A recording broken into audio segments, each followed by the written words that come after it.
Hey, Keith and I are claiming that marketing is back. Why not? It's too good for the feature film, it's too good for our hearts, and it's too good for the checkbooks for the studios. So let's talk this week about marketing and the opportunities to break into Hollywood on this episode of Hollywood Breaks.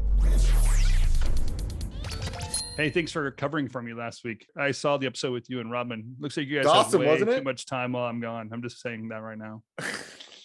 No, because we're just so damn intelligent and smart and knowledgeable. There's just only so much, and there's only so much time in the day in an episode, Tim. So you know that our audience actually does get some pretty good insight of just what it's like to be on the insiders here with you and Robin. I know, behind the right? scenes of a studio. Yeah, they got a real taste of our regular discussions back in the day when we were both at formerly known the place formerly known as 20th Century Fox, now known as 20th Century Studios, which I refuse to use, but. What are you gonna do? It's just so funny, like, we consume content, or movies as they used to be called. We consume content.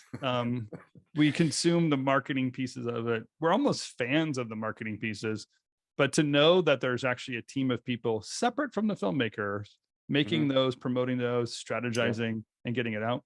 And sometimes even at the battling the filmmakers, like, at their own dismay, or doing certain things. It's interesting. It is. I mean, for me, just sort of, and when I started my career, I was only like, producer, actor, writer, director, and then I eventually discovered sort of the studio development team, which is where I started my career, and then I segued into marketing, and then you see the immense amount of blood, sweat, and tears that goes into promoting a film and strategy. And you're right, the inevitable battles with talent. Yeah, it's a totally different challenge. I mean, I think about how many different films a trailer house makes or a marketing department makes. You're releasing maybe 2-3 films a month. I don't know what it is per team. Are you guys working on a film for 6 or 8 months to do the promotions, be working on them and releasing them frequently? Yeah, I mean, you really don't get much of a break. You get sort of the post Monday, either malaise or celebration, depending on how the movie does the opening weekend, and then you're right onto your next picture, because it's just nonstop. What I did miss was sort of during the in development, like the holiday time, November, December is like really quiet. You're going to all the holiday parties because everyone's pretty much burned through the development budget for the year, right? So you're pretty much done. You can work on a little bit on scripts here and there, but you're pretty much done. So it's really kind of lax. And then the 2 weeks you get off at the end of the year, you're not really working. However, in marketing, the calendar never stops. So it's like, it's just constant. So even when, for whatever reason, I always seem to end up on the movies that were coming out right after Christmas releases, post-Christmas pushes. So I was always working through the holidays because you just never get a break. It's just nonstop. You're constantly approving spots. You've got something that's got to run over the holidays. Because the other thing is, during the holidays, everyone's watching TV, or their eyeballs are on screens. So you have to push out as much marketing material as you can in that particular Right, they have tons of money and lots of free time. That's when you want to get them. That's when you really want to get them in the theater. So and family time time, right? Yeah, right. So I mean, it is a fascinating process, and I'm happy that we're able to provide some view of what it's like in the day-to-day for those marketing. It's funny because like you have to be maybe still true, but back in the day you had to be a true workaholic to keep up with the competitive nature of the industry. And when you're in it, you don't really feel like you're investing your entire life in the picture because you're doing, or in the work because you're doing what you love. So that's how you kind of get away with it. Yeah. But it wears on you at a certain point. But it does, doesn't it? It starts to wear on you, because it is nonstop.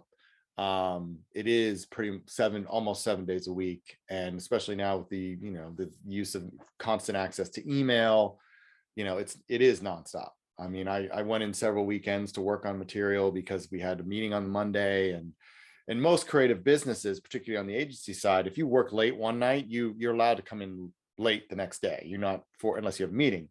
But we always had to be in the next day because we were presenting to the chairman, and the chairman's in the office at 9 o'clock every morning, and he wants to see materials. And we don't have the luxury of coming in late. We have to be there early. The worst was on Tuesday nights, the chairman would walk into my boss's office and want to see everything. So we'd have to show them everything, and then they want to make changes before the meeting the next morning at 10:30, I think is when it was. Of course. And so we were up late Tuesday night trying to get everything and make all the changes, and it was like a scramble to get everything together. And I was running things down to the meeting, and yeah, it's just nonstop. I mean, it is fun. You love it, but then at a certain point, it just starts to wear on you. And I think what sort of really wore on me was sort of the transition in terms of from the ability to run a spot on Friends and guarantee that you're going to get 30 million eyeballs, and then tracking the next week is going to uptick 10 points. Whereas that is no longer the case. You don't have that sort of show that you can bid a spot on, like an American Idol or a Friends, where there's just, it's appointment viewing. Everyone's going to watch it. So, you know, if you get your spot on there, it's going to help the film. We don't have those options anymore. It just gets more and more difficult. And as marketing became more and more a part of the equation, we were looked upon to help save the movie. And that's when it really started to get difficult. We were being asked to basically tell a story for the film to make it a movie that was able to be opened that wasn't in the actual movie. So we were being asked to, you know, basically, you know, twist ourselves in a million different directions. And there are ways to do that, whether it being using VO or you cheat a scene to kind of make it seem like there's something, a part of the movie that maybe necessarily isn't a huge part of the movie. Graphics. There's a ways around it, but it was just constant. It was every single movie. It was like the same. We were being asked to save production from themselves. Now, that's not to say that production sometimes would deliver a great movie, and they're like, okay, but that still doesn't make your marketing challenge any easier. I mean, because the movie is good, it almost makes it harder, because the expectation is if the movie's great, then you have to open it. And if you don't open it, there's even more of a problem. challenge. I love to solve is like the puzzle pieces of the storyline in 2 minutes, a storyline in 30 seconds. That it takes it 90 minutes to 2 hours in feature film length. And you have to also get the promotional elements out there. Who are the actors? Who's the director? What are the key elements? So all of that combined in a 30-second piece with sound and graphics and voiceover and text and of course the film and the edit. It was well, and you're also dealing with an unfinished film. Like that's the other reality that a lot of people don't realize. Yeah, like sometimes you made up your own shots just to add into it to create especially texture. With the X-Men films and complicated visual effects, like we would have to like get our trailers to visual effects weeks in advance before the shots were, and they would send us breakdowns of whether or not what was available, what we could and couldn't get. If we could get it, then we'd have to accelerate the shot, and that would come out of our budget. So there was a lot. I mean, there really are their own little movies, but at the same time, we're operating at a much different schedule than the actual film is. So it's like we, you know, especially with the big movies, you got to plant your flag early. You got to get a trailer out or a teaser. You know, we're trying to get out to Comic-Con and all the big, you know, trade shows that are very important to our audiences, trying to get material done in time. And it's not always done. And, you know, you're dealing with an unfinished film. So there are a lot of hoops and hurdles you have to jump over. Well, you kind of get the thing out the door. Or you know, those who are not familiar with this can kind of get the sense of why it sounds like war stories, because there are deliverables of major films with a lot of politics and personalities involved. Egos. That you are working towards extreme deadlines and you know, element flaws everywhere in the process. And to be honest, like sometimes the studio's success on the line, you know, the studio risking a lot into a certain film, and it could make or break a moment for a studio, major investor issues and what have you. So there's so much tied up in it. It's the excitement of it. It's the adrenaline rush that you get when you're part of I mean, and really I mean, I was fortunate because of Fox, you know, there were people that had been there for a long time, and we were all family, and we had all kind of a very dysfunctional family, don't get me wrong, but we all kind of were in the trenches together, and it was always very sort of like when a movie worked and we all like gave our all for it, it was always the Monday was always just sort of a great celebration, and everyone could breathe easy, and we all high-fiving. But it was like, and then when you look back on it, you're like, wow, that was so great that worked. And what an experience it was. Stressful as hell going through it, but you got the reward on the other end. Now the movies that don't work, that really weighs on you. And you're right, sometimes the studio is hanging the balance, or because you've had a string of flops. If you don't get one that opens, then your bosses could lose their job, which means put your job on the line. So I mean, there's a lot of stress and walking a tightrope, which makes the industry not for the faint at heart, for sure. That's where the moments where the actors in the film, or the director of the film, or the producer of the film has some character flaw that becomes public right before the film is released, or the promotion days, because you have the entire production who's invested honestly years of their life trying to get it there, from starting with the writer and the director and the visionaries to the people who spent hours and hours on set making it, post getting it done. So there are hundreds and hundreds of names. You look at the end crawl, all those people are affected. All those end credits. Yeah, all those people. But then there are many names that aren't involved, from the investors, the studio at play, the marketing team, and what have you. And then one PR flaw, and it's a bummer. It's really where you can appreciate. Let's see, who's kind of a good person. Maybe Dwayne Johnson is somebody where you can see he invests. Or Hugh Jackman. Hugh Jackman. Perfect. Yeah. Someone invests the time and the effort into making it, supporting it in promotion, supporting it as a strong character and personality. It's a person that you're happy to be investing in, and he has a draw. He has amazing talent in many different areas, a huge draw. And it's awesome when those movie stars really kind of come into play and build it up. Right. Yeah. So the people that have the credit honestly get the credit, or deserve the credit so often, because it takes a lot. Yeah, it does. I mean, and oftentimes when we really get into the meat of the marketing for the film, the actor has gone off to start another picture. So it's very much like we're pulling them away from that. I mean, I've recorded actors in closets because they've been on set at another film and they don't have time, but they'll walk in with their iPhone and record a couple lines that we might need for a spot. And that kind of dedication you don't always get. I mean, people like Hugh Jackman and even Tom Cruise, even though Tom Cruise is heavily involved in marketing, and it can get a little like in your face, but he will work. He's a workhorse, and he will do whatever he needs to be done to make the movie a hit. And Hugh Jackman's the same way. Always on it. Always willing to hear a pitch. He might not always agree with it, and may not agree to do it, but he'll at least hear the idea. And he'll even say like, "This is a great idea, but what if we tried it this way?" Like, very involved in the process, which is what you want. You don't always want talent who's just like sitting back on another film and doesn't really care. And sometimes that happens because they've moved on. They didn't have a great experience on the movie. They don't believe in the movie. They don't think it's a great movie. And they're like, I don't care about this anymore. But you never ran into that with people like Hugh Jackman. He was always dedicated to the movie, regardless of whether or not he felt it was a great movie or not. He was committed to helping, and it was a team effort. It was a team effort.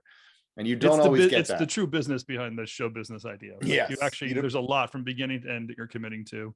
Right. And, to Hugh Jackman, all those YouTube releases of the making of The Greatest Showman. And you can see that he was even part of the pitch process and showing up to certain events to talk to investors, and like he's investing in it. He was heavily. I mean, I that came out after I'd left, but I was there sort of in the interim when they were sort of going through the pre-pro process, and he was very heavily involved in sort of like making sure that he really believed in the movie, and he wanted to make sure it got off the ground. It was pushed a few times, the start date, so he really wanted to make sure that it actually got made. And that when you get a star that invested, it can at times be a hindrance, but in that particular case, I think it was a big help. Yeah, the slowdown that's happening now, the studios are doing cutbacks, all the budgets that are being dropped, even the wannabe shift to the OTT platforms that maybe now the buzz is over and Wall Street is saying, okay, what did we spend all that money on? And when do we finally get our money back?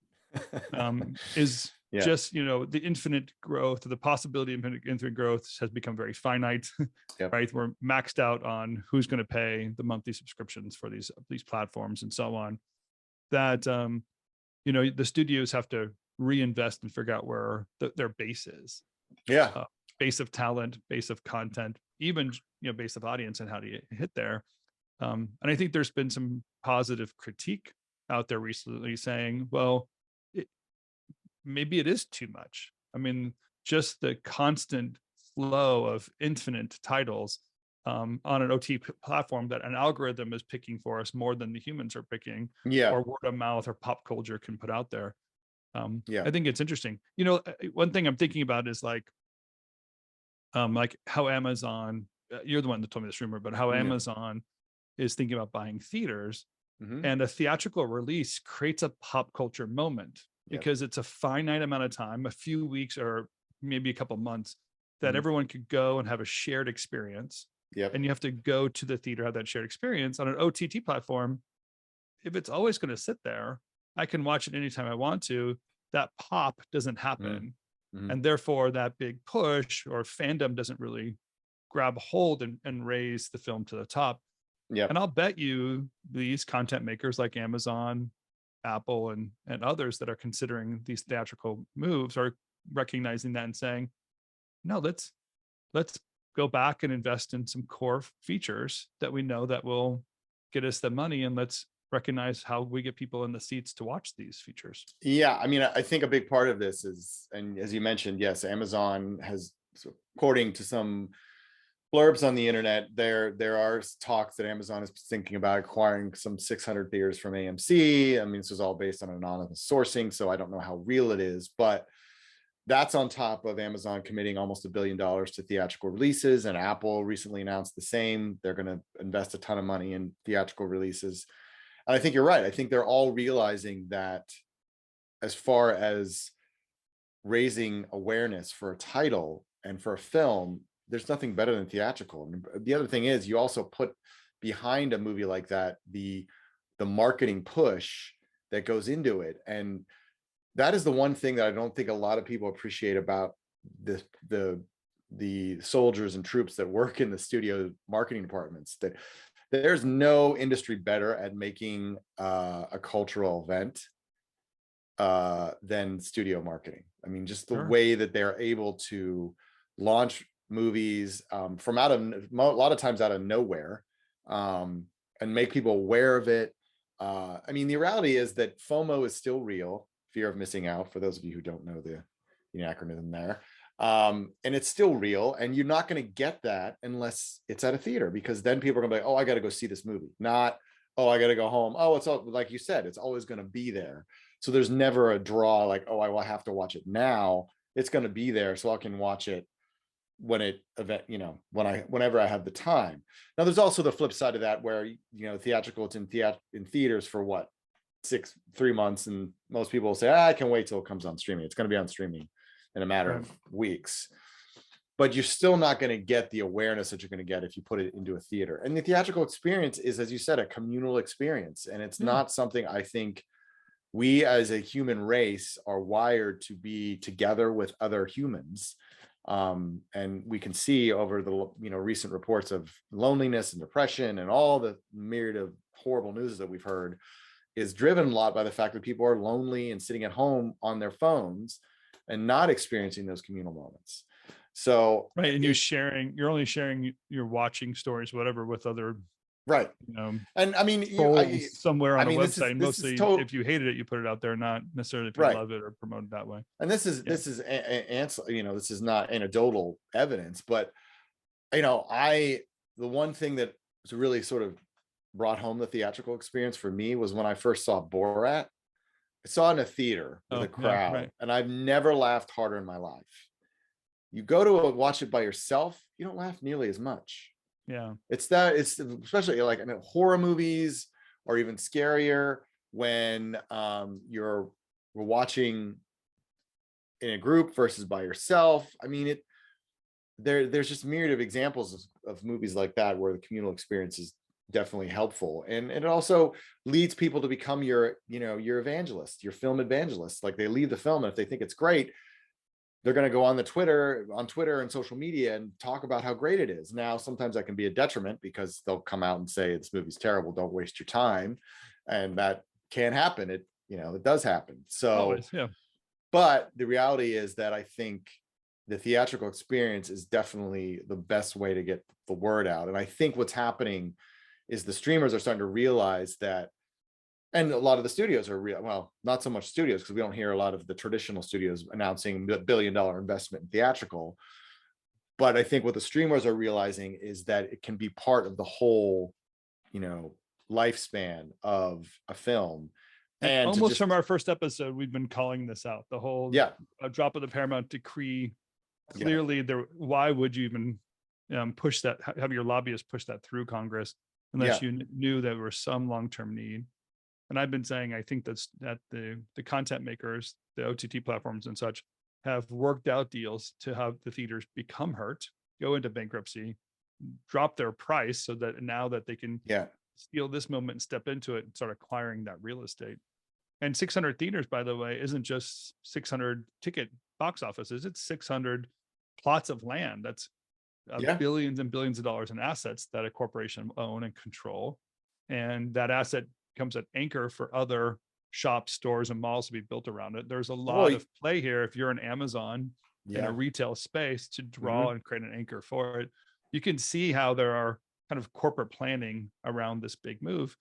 But interesting is that they're using content to get there. Like, they're using content as a platform to draw an audience, to get those eyeballs, to get the people to show up, and then make economic changes and economic boosts, clearly for their own benefit. But that's how it works. That's how it's always worked, right? Yeah. City centers need theaters, and when you create that draw and the ability to get people to come out, you have people walking around buying ice cream and other things in the well, you can also see Amazon turning the theaters into like an Amazon experience. Like, you can order stuff off Prime, or God knows how myriad of different ways that they'll incorporate overall what you get with the Amazon brand into a theater, much like Disney does with their theater down in Hollywood. And I mean, you can totally see it becoming an all-encompassing experience. And I mean, that is the added benefit, is that it's just another way to, again, create revenue towards the lifespan of the film from the minute it's done until it ends up on the platform. So then the good news is marketing will come back, right? Now you're going to have these pop events and this blend of just like marketing departments that are producing JPEGs 7 a week in perpetuity without any real release date or big hit. Cammy's kind of mentioned that, and it's awesome to hear Cammy's stories currently about how some of the work that some of the films that she's worked on have had these little boost moments. But even Oscar award-winning films she's worked on at Apple missed that boost. It was later on that they caught on to it. I mean, I think there's also, for if you're a creative mindset, which obviously most people in the industry are, the idea of crafting a campaign versus just throwing up a tile and a trailer and then on to the next, versus working on a campaign from the teaser to the trailers to digital to the one sheet in theater, to some extent TV spots, but not as much as it used to. I mean, just the thrill of that aspect of it, you can't deny it. And it also, as I said, it is, the industry is one of the best at sort of creating these cultural moments that people feel like they have to be a part of. And if this recommitment to theaters means that there's going to be more jobs for people in marketing, that would be awesome. I mean, that's obviously a huge boon for the business as a whole, because as we all know, that business is sort of in a moment where it's in a transitional moment where we don't know where it's going to go. And, you've got a lot of layoffs happening, and, most recently with Disney, and Netflix announced the cut of 2 long-term execs yesterday. But it's still the reality that marketing couldn't be a great resource to sort of helping these films along, and also helping the corporate parents with their bottom lines. So now that we've transitioned from subs to where's the money, baby, now we can start sort of laying out a longer term lifespan for some of these movies that enable the companies to make some additional revenue and start using streaming as a mode to make money, not the only way to make money. So we're basically claiming here, because we like to make long-term futuristic claims. Yes, that's what we do here. The need for marketing has to come back. Oh, absolutely. Yes. And we're going to say there's going to be a new generation of people that do it, right? The older generation, the way that was once done, it's had its season. And now that it's been a few years that studios have really invested in that kind of marketing and marketing team, this evolution that's going to take place here is going to take on kind of new talent and new fields of marketing. Guarantee you, like the theatrical releases are still going to be promoted in social platforms, but to gain eyeballs or to create pop culture moments or to get back to some live events that tie into feature film releases or big content releases, we call them tentpole events. To go back to those tentpole events are going to be kind of a revival of those kind of moments are going to become necessary to meet this new strategy. I'm actually very excited about it. I think that's really great because there is something amazing about, as you're saying, the marketing release part of it is part of the cultural experience of the whole feature film, and to have that moment and that shared experience is going to be awesome. Yeah, I mean, I think we went through somewhat of a transitional phase when TV started to die, like I referenced earlier, sort of the Friends moment where you could put a TV commercial on Friends, guarantee a 30 million viewing audience, and then your tracking jumps 10 points the next day or the next week. Those moments are gone. So the investment sort of in a TV spot and 100, there were campaigns I worked on when I first started where we would cut upwards of 120 TV spots. Now we wouldn't run them all, but you were just constantly cutting and cutting and cutting because you just wanted to bombard the audience with sort of the idea that this movie is coming, here's what it's about. And you sort of occasionally had pre-release messaging, week of release messaging, and then post-open messaging. Obviously with the transition of audiences away from linear TV and sort of appointment viewing, that has obviously shifted slightly. And now there's more of a social component. Trailers and teasers are still a big part of it, but there's more involved. Like it's more about sort of doing big moments, like, going to South by Southwest or premiering at Cannes or doing a big to-do at CinemaCon. All these aspects that were sort of afterthoughts when because it was always about TV campaign, is now shifted. And, I think we're going through another transitional moment. I think what we see a lot is that there's an overcorrection. When streaming became like the lifeblood, it was like, okay, we got to kill them with quantity. Now we're realizing, okay, that doesn't necessarily work because we ultimately have to make money in the back end. So then now we're sort of like, okay, let's focus more on quality, not necessarily so much on the quantity, but then also this idea that maybe there's a balance that can be had. It's not just all theatrical and no streaming. It shifted to streaming, no theatrical. And now you can kind of see it's sort of coming back to the balance. And I think you're right. I think a lot of executives are realizing that marketing plays a big part in this. You're not going to be able to overcome the what to watch problem that you and I constantly talk about just by throwing so much content at people that eventually they'll just discover it. You have to perpetuate the problem by just adding more and more content. Yeah, right, exactly. So the way to solve that is to use marketing. Now, marketing budgets have gone up. It's more difficult, but it forces us as an industry to get more creative in terms of how we're going to reach the audience. What are the best ways to create those moments, those cultural touch points that will bring awareness to the audience and, help to ensure that your movie, is top of mind come Friday night. And let's say this, I'm looking forward to the movie premieres once again too. Those big red carpet moments are just as much fun as anything else. It is worth the effort of working on a film to go to a premiere The catering's awesome. The people look beautiful. There's no greater excitement than all the people that worked on it to see their work. Even if the film's not the greatest film, there's such a ball of energy that night to finally do it's funny, Tim, cast and crew screening and have everyone together. You still have sort of that childlike wonderment at premieres. I kind of got a little bit more of a cynical edge to them because I went because you had to work at them. I was I had to work at them, and it wasn't always the most enjoyable experience. Like, I mean, the one I will say that was phenomenal was the Snakes on a Plane, because that was an amazing premiere, and being able to work on that from the minute it was basically the pitch was bought to the minute the film was done, and to go to that premiere, even though the movie didn't necessarily open to what we hoped, the premiere was still awesome. But aside from that, you're right. I mean, those moments are big.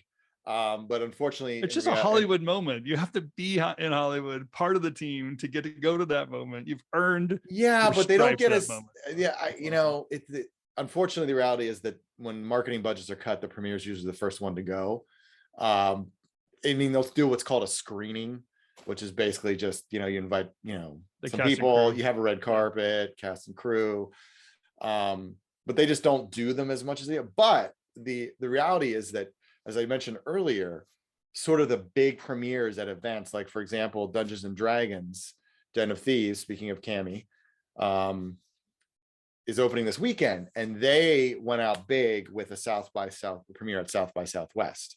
That's to sort of get that press that doesn't, because their premieres pretty much once a week in Hollywood, right? They're not always going to get big press, but if you do a big premiere to like a South by Southwest, that's going to guarantee you more press than if you just do a typical premiere at, the Man Chinese in Hollywood. So they are obviously Cammie's on that too, by the way. That trailer makes me want to go watch the film. So it worked on me. It's got great reviews. It looks like a fun movie. They're definitely playing into the movie, and they're not. What I like what they're doing is they're trying to make it more general audience, making people feel like you don't have to have played the game to enjoy this. This is a fun fantasy movie. You laugh at the trailer. They're actually hitting punchlines in that 2-minute piece. It's really, really fun. So all right, let's make our claim right now. Cammie. Marketing is back. Premieres are back. Red carpets are back, and we want to go to them. So let's get the team together and say, hey, if we're going to have an economic downturn, this is the moment to lean in, to buy in, and build this thing up again, because it's way too much fun to skip that part of Hollywood. And let these algorithms and tech companies take over. And why the hell not? We got to get viewers in the seats. Might as well enjoy ourselves while we do it, right? I will say this: the only rub in this whole plan of yours, Tim, is the potential of a WGA strike. That happens. We'll talk about that next week. Talk about that next week. That's next week problem. Right. Let's just recognize the opportunity. It might take a couple of years for it to work out. Yeah, we'll get there eventually. All right, my friend. It's good to see you. Good to see you too, thanks again Tim. for covering me last week. I had a good time in Barcelona, but you guys had just as much fun. I can tell. Yes, we did. We had more fun. All right, see you. I'll see you next week.